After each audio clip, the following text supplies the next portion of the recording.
Welcome to Autopedia, where cars aren't just reviewed, they're fully decoded, so you know not just what's new, but what's best for you. Today I've got something special, a full, deep dive face-off between Audi's gold standard SUVs for 2025, the Audi Q3, and its larger sibling, the Audi Q5. If you're trying to decide which of these electrified, tech-rich Audis deserves your keys, get comfortable. This is your one-stop, every detail comparison, powered by facts straight from Audi's own technical and product releases. So picture this, both cars lined up under perfect sunlight. On one side, the new Q3, looking more athletic, more serious, a truly grown-up compact SUV with sharp LED matrix eyes. On the other side, the Q5, longer, wider, instantly giving off that I'm ready for anything energy. But it's not just about curb presence. Today we'll walk through every dimension that counts: space, features, drive, price, and the tech that sets each apart. Let's start from the outside. Park the Q3 and Q5 together, and here's the very real deal. The 2025 Q3 now stretches to about 4.5 meters, so that's just under 15 feet, sits at 1.84 meters wide, and stands at 1.62 meters high. Its wheelbase, that's the distance between front and rear wheels, is 2.68 meters, so it's definitely bigger than the Q3s of the past. The Q5, on the other hand, ups the ante, 4.68 meters in length, 1.89 meters wide, 1.66 high, and the wheelbase, 2.82 meters, so noticeably more cabin space and a more commanding road presence. Open the doors, and you immediately see what those centimeters buy you in the real world. Step into the Q3. 5 adult-sized seats, and honestly, rear knee and headroom that rivals some mid-size crossovers. The dashboard is anchored by Audi's 12.3-inch virtual cockpit display. It's clear, totally customizable, and makes you feel like you're in a modern flagship. The 10.1-inch MMI touchscreen is right in reach. Wireless CarPlay, Android Auto, voice control. It's all there. That sliding rear bench lets you expand either cargo or legroom in seconds, while the materials, what you touch, what you look at, are all a notch more premium than you'd expect. Even basics like aluminum trim or ambient lighting make it genuinely feel special for a compact SUV. Now slide over to the Q5, and wow, you get the sense you could drive for hours in pure comfort. Everything is just a bit wider, longer, softer, a bigger lounge. The new MMI system sprawls up to 17 inches, with multi-tier displays for navigation, climate, all the bells and whistles. There's the option for extended leather, real wood accents, even massage seats if you want to spoil yourself. The rear row is huge compared to the Q3, with more hip and shoulder room. Adults will want to ride in back. On top trims, you're getting that hush-hush Audi feel on the move, while ambient lighting can light up in more than 50 shades to fit your vibe. Let's talk about that all-important everyday test: cargo space. The Q3 will give you 530 liters in the boot. That's room for several roller bags, a week of groceries, or the family's sports kit. Lay the rear seats down, and you're looking at over 1,500 liters, enough for moving day or packing sporting gear with ease. The Q3 seats fold flat. The floor can be adjusted for height, and you've got all sorts of clever spaces to keep things out of sight. But then you open the Q5's trunk. Immediately, you start at around 530 to 630 liters depending on trim, and with rear seats down, nearly 1,600 liters to play with. That's full-on SUV practicality. Family vacation? Home improvement store run? You're ready. The loading aperture is extra wide and low, there's an automatic tailgate, and those seats fold with a lever flick. Even the rear bench can slide to maximize people or parcels. If you live big, the Q5 makes loading up feel easy. Alright, time to turn the key, or more accurately, the engine start button.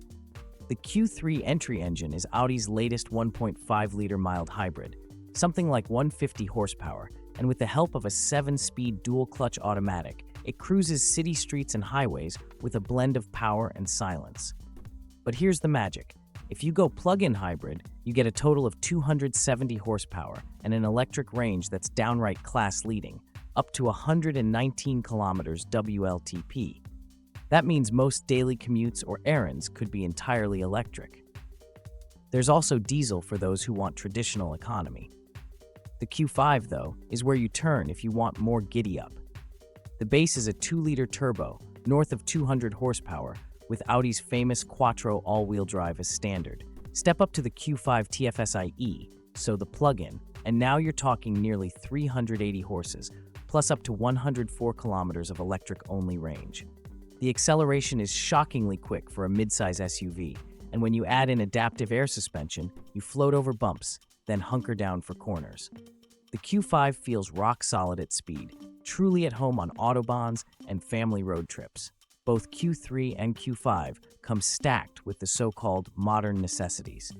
The new digital cockpit isn't just convenient, it also protects your focus. Heads-up display in the Q5 even projects arrows and hazard alerts right onto the glass, so your eyes barely leave the road. Buttons? Sure, you have some, but the touch and voice controls now handle most functions. Over-the-air updates, Audi Connect services, live traffic, both offer it all, but the Q5 system is on another level, with more response, more screen, and more configurability for multiple drivers. Safety is top shelf too. Every Q3 and Q5 comes standard with a robust set: lane keeping, automatic braking for vehicles, bikes, and people, adaptive cruise control, blind spot monitoring, rear cross traffic alert. The Q5 upgrades with a 360-degree camera system, self-parking, and predictive efficiency systems that adjust your cruise for speed limits and traffic jams ahead. Both have achieved the maximum 5 stars in Euro NCAP crash tests. Let's talk numbers. What will one of these SUVs actually cost you off the lot? According to Audi's Deutschland price lists for summer 2025, you'll see the Q3 starting at around 44,500 euros, including VAT. Well-spec'd builds with S-Line, big wheels, full digital pack, and a stylish interior usually settle between 48 and 55,000. The plug-in version, the Q3 TFSI-E, starts close to 49 grand, and if you want it all, panoramic roof, matrix lights, Bang & Olufsen sound, you'll possibly land near 60 to 65,000 euros. Lease rates will vary, but with standard packages, you can get the Q3 for well under 500 monthly if you're strategic with terms. For the Q5, the base price comes in at about 60,000. Popular trims, advanced S-Line Quattro as standard, all the expected comfort and digital upgrades slide you up to about 65 to 75,000 euros. Plug-in hybrid, that's around 67,000 up front, but with every box ticked, a fully loaded Q5 TFSI-E may tip over 80,000. If you want real luxury, air suspension, advanced safety, AR heads-up, full leather, top-tier sound, this is the league you're playing in. Lease deals are competitive, especially for business users who want to make the most of Audi's after-sales and service programs. So, which one fits your world? After all those numbers and details, here's the Autopedia reality. The Q3 is for city people who still want premium. For solo drivers, couples, or young families, it smartly balances price, technology, space, and pure brand appeal. It's nimble, grown-up, impressively refined, and nothing about it feels entry-level. You get everything you actually need, and for many, everything you really want. If you're a family with big plans, more passengers, extra luggage, road trips, towing, or just a bigger life to fit, Q5 is the answer. The serenity, space, tech, and power make every trip, long or short, a little more special, a little less stressful. It's the kind of SUV you can load up and unwind in, no matter the destination. Both SUVs are leaders for plug-in hybrid tech, connectivity, fit and finish. The best part, Audi's reliability, high resale values, and state-of-the-art safety mean you're buying into peace of mind, whichever badge you drive home. So now it's over to you. Are you picking Q3, stylish, agile, fit for the city? Or Q5, spacious, powerful, next level in comfort? What would be your dream spec? Would you go hybrid, or is the mild hybrid ICE enough? Let me know down in the comments what matters most in your next SUV. What questions you still have, or which exact Audi you want to see reviewed next. If you learned something today, if this ultimate comparison helped make sense of the Audi lineup, help Autopedia keep making content for real drivers like you. Hit subscribe, smash the like button, share this with fellow Audi fans, and most of all, keep those requests and experiences coming. Every week, we break down new cars, answer tough questions, and show you the big picture, only on Autopedia. Thanks for joining this mega Q3 versus Q5 matchup. Stay curious, drive smart, and keep exploring. Catch you next time with more real-world reviews, deep dives and car knowledge you won't find anywhere else.